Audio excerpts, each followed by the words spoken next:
In the transfer news, Arsenal are trying to get Nico Williams from Atletico Bilbao. The A be which one? Okay, so this one, the A be say, I know they understand why Arsenal they want this player. Because in fact, first of all, Nico Williams in heart be Barcelona. Nico Williams, all he dey dream about be Barcelona since last season. So if he dey dream about Barcelona, why say he get the opportunity to go Barcelona, you know go? So that one then be too early for him. Because he felt like he needed to stay one more season at Bilbao, because that is where he grew up from. You see, as a player, growing up from a club nurturing you to become the player you are, you won't just abandon them like that. Unlike let's say Messi. Okay, well, Messi didn't really abandon, but unlike Messi, yes, unlike them, he felt like he has this loyalty with Bilbao. So it's like he will stay for one more season with Bilbao. And right now, the chance has come. The club feels like he can go. So they put a release clause on him for £48 million. Which Arsenal wants to get him. Because when Arsenal gets him, that solves a part of Arsenal's problem. Because he can replace Martinelli. But bear in mind, Martinelli hasn't been good. Martinelli can't even take on players. Martinelli has been terrible. And Trossard was signed in the summer. When they signed Trossard, I didn't like Trossard is Martinelli's competition. Trossard is Martinelli's competition. I didn't like the signing of Trossard, but when Trossard came, he proved himself more than Martinelli. That's because it's competition. But this season, Trossard hasn't really been Trossard like that. No, this season, Arsenal hasn't been really Arsenal. But they are winning matches. They are hustling to win the matches. And that is why they need to replace Martinelli with Nico Williams. Arsenal's main issue is that they don't have a prolific striker. Their strikers are all hot and cold strikers. But Jesus is scoring now. Jesus just started hitting up. The whole of last season, Jesus was nowhere to be found. Now, just this season, just last month, Jesus has started hitting up. Fine, fair enough. Can he be consistent? I want to use another question. Okay, yeah, that's true. That's true. Because now that he has heated up, the other star man, Havertz, he's to his code. Yeah, because Havertz is playing as a false 9. And he sometimes plays the midfield. But his main role is number 9. His main role is to be the action man for us now. Yeah, but Havertz wasn't signed to be a striker. He was just signed to be a false 9. He was playing midfield a lot of the times too. Havertz? Yeah. Oh, no. Havertz was forced to be a number 9 because they signed him as a striker. Because I remember Arteta needed a striker and he opted for Havertz. And that's why Havertz left Chelsea to Arsenal. Yeah, so I feel like they have Havertz, they have Gabriel Jesus, but both of them are not up to the standard or the quality that Arsenal needs. It is not Martinelli. So Martinelli right now, and Saka, they're okay. Right now, Saka is injured. That's one. 2 is that if you don't get replacement and then you keep playing the same people day in and day out, week in and week out, they'll get tired. I'm glad you mentioned. You have to be able to rotate the squad. Right now, they have one area. Up until recently, they weren't really using it. Very good. They have Raheem Sterling. Sterling is very good. Sterling is washed. Oh, Sterling now washed. Hey, Raheem Sterling. Raheem Sterling in his prime. Raheem Sterling in his prime. He's barely one of the greatest wingers ever. That's on both sides, right and left. That's true. Raheem Sterling. Right now, he's washed. He's cold. He's washed, but he's still effective.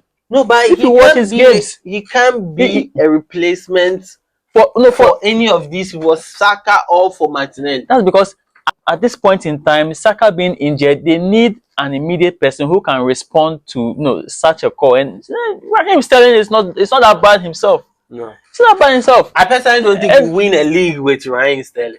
No, Raheem Sterling is not. He's not like a main winger.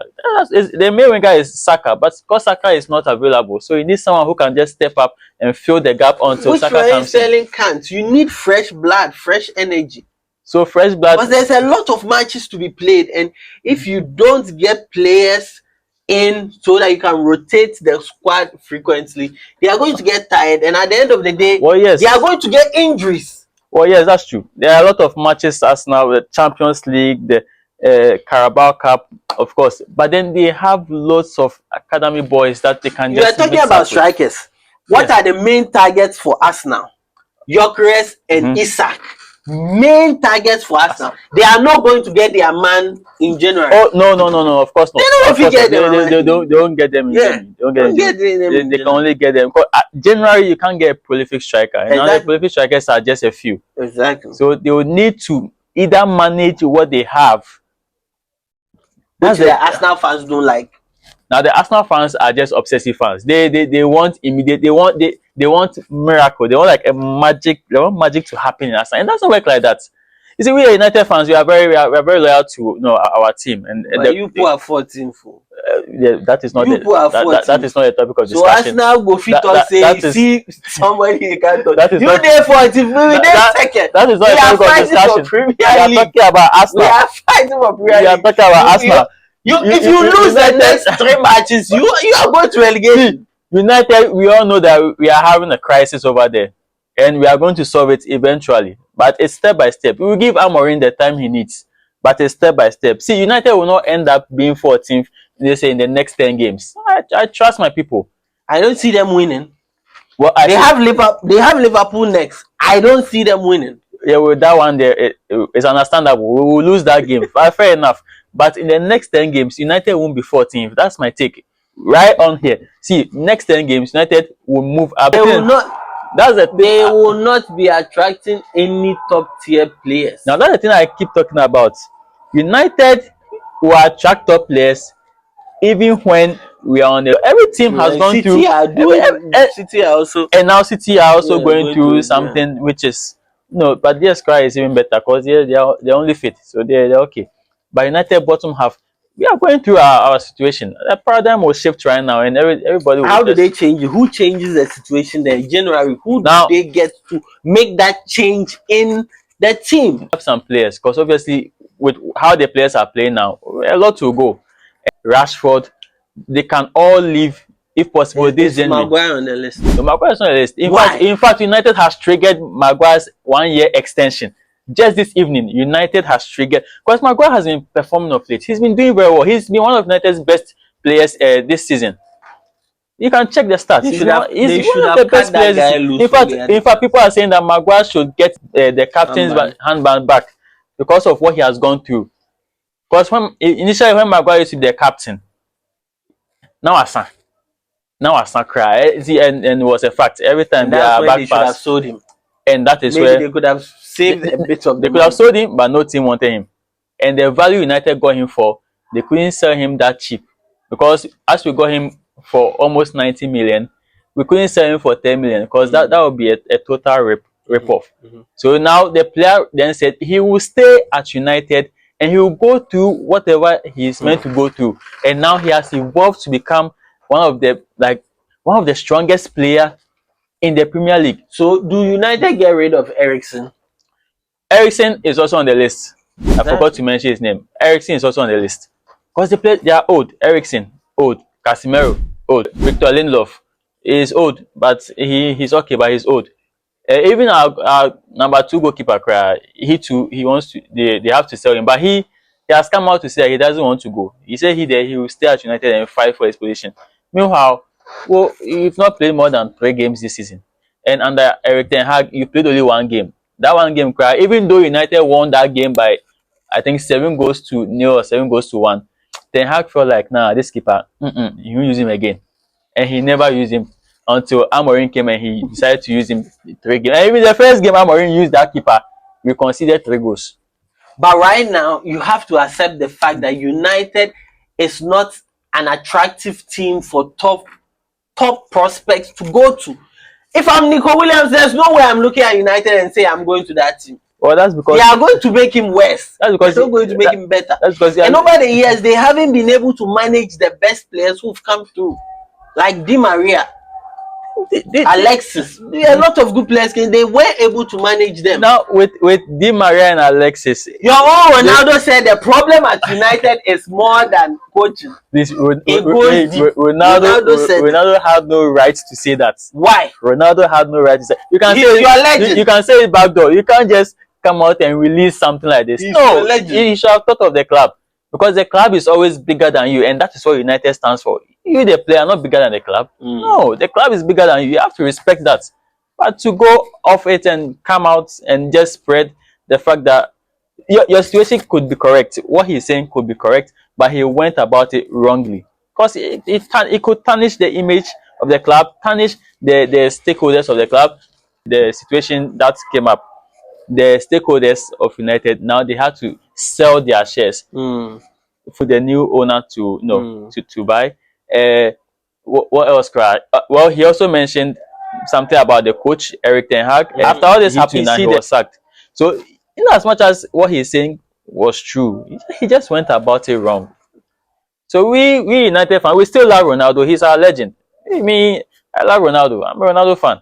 To England, you won't evolve. If you like, you can ask Ronaldo, Cristiano Ronaldo. See, EPL is one of the best leagues in football. Unfortunately, the so-called best player has never played in a Premier League before, so we cannot ascertain if he's even the best player as he claims. That is what you people call Messi. Unfortunately, he has never played. Oh, it's true. You see, Ronaldo has played in Italy. He has played in Portugal. He has played in Spain, England. Now he's at Saudi Arabia, and he's conquered all of them. But you can't mention same for a Minipa, Messi. Ronaldinho didn't play so much, but he's still a great player. Oh no, Ronaldinho, he's a best player because of his time. No, his time caliber of players there. Oh, Clarence Seedorf, Pello. But not playing England does not make you the best player. The caliber of players over there were different. Because we had Pello in the English Premiership. But you cannot say these people are not great. Well, they are great at where they are. Johan Cruyff never played there. They are great where they are. Muller, you can go great if you've not played in a lot of leagues. Like with the statistics backing you. For example, the players you've mentioned, Pele and the likes, the stats are all backing them because of where they are. But Messi has a lot of goals against English clubs. It does not mean that he could have performed as he is in the Premier League. If Sterling can perform in the Premier League, then not Messi. Sterling. Then Mahrez. Then when City called him, he should have come there. In fact, at the point, Arsenal even wanted Messi. Arsenal wanted Messi. Arsene Wenger is a huge Messi fan. But here we are. He's the one playing at USA. No, USA, and even the worst case, the most protected player in USA. Please, if you think I'm lying, go online and check. Go online and check. Messi can tell a referee to give a player a look at, and the referee will follow. That's the fact. That's the Messi can foul a player and tell a referee that it's not a foul, and the referee will say play on. If you think I'm lying, it is all there. You can watch. This is cap. I know people know what I'm saying. I know people know what I'm saying. I don't even want to bring the World Cup inside. The World Cup will be another discussion. The scripted one. That's what I feel. I feel like Nico Williams moving to Arsenal, he will evolve. Obviously, he will evolve because he needs that international football experience and all that. But I don't feel like Arsenal will be but Arsenal need him more than Barcelona needs him. Because Barcelona has Rafinha, he's performing insanely well. They have Yemi Yamal. Barcelona. Where will Nico Williams play? No, Nico Williams is going to play on the wing, obviously. That is where Rafinha is playing. Rafinha now plays as a 10, whilst Yamal plays on the left wing. Now, Nico Williams will definitely play on the right wing, just as they've been playing in Spain. They need that connection because they feel like without Rafinha in the equation is going to cause problems. Oh, it's not going to cause problems. Rafinha he's played a lot of games as a number 10 and he's been very good. Because when Olmo was injured, Rafinha was stepping up as a 10. Yamal was playing the wing, and their left winger also. So, but the connection and the kind of results Nico Williams and Yamal will produce will be electrifying. If you think I'm not, just watch the Euro last year. It was electrifying. Like, it's crazy. You couldn't deal with those. And Barca wanted him last season. Yamal wanted him as well. Everybody exactly as you said, but then because of his loyalty to the team, he had to, he had to just take one for And now himself. Arsenal needs him more than Barcelona. And now Arsenal needs him. The only reason he may move to Arsenal will probably be a business decision between the clubs. Probably because Bilbao, as they stand, they need money to make good moves this summer. But then he's going to evolve better at Arsenal than he will at Barcelona. Well, yeah, as I said, if he moves to England, we'll see he will evolve. Yeah, that's why I prefer him coming to United. I feel like United will not sleep on this. In fact, United, City, United and City, Chelsea, they bought the whole world. City should approach him hard. Now that's the thing. If City approaches him, then I'm very, very definite that United will buy him, because United, we fully need him. Any player in City. United doesn't have the power now. Oh, we do have the power. Star power. They don't have the standing to attract. Our negotiators are so good at their job, because we got even. Yeah, but then he's going to play for a team which are 14th, battling for what? Well, it's not about the current position. It's about how you deal with the player. That's a no. And it's about how you treat the player. That's not an attractive proposition. Now, it's just not. Currently speaking, you see, football is dynamic. Nobody is going to United to struggle and get them to top that. You see, football is dynamic, and the business side of football, we'll have a discussion with it, and I'll explain to details the business side of football, because the agent of the player is not just looking at the position of the club; it's looking at what the player is going to get in return of whatever transaction that conspires between both one team and another team. Because if the team you are in right now do not value your your stay in that club, and are not doing what you require of them to do, obviously when they move, when they get a better offer somewhere, obviously they'll go for it. In fact, if Arsenal says they want Nico Williams and they are going to pay his release clause, and then his salary is somewhere, let's say 200,000 a week, and United also offer the same thing, but with a salary increase of 250,000 a week, obviously, the agent will definitely advise that let's go for United's own. Because United, we are having this crisis. It is not going to be like that. You may never know. You coming to United could even improve the team, to uplift them to wherever they have to be. Well, we'll wait and see how it all turns out. Yeah. So, and it doesn't. For me, it doesn't even look like Nico Williams will be moving in January. So no, it can't move. We'll see how it goes. I personally also side with you on that. Yes. To move in January, Bilbao will not let that happen. Because what will they get a replacement for? No. Because now the thing is, if he leaves, they need to get an immediate replacement, and the replacement should also be on that same level or somewhere above Nico Williams, which now it's impossible to get. It's impossible to get. Exactly. So we'll wait and see what happens. At the end of the day, whether he'll move, whether he won't move, we'll wait and see. That's it for the transfer news today. Till we come your way again, this is Soccer Rants. Boom.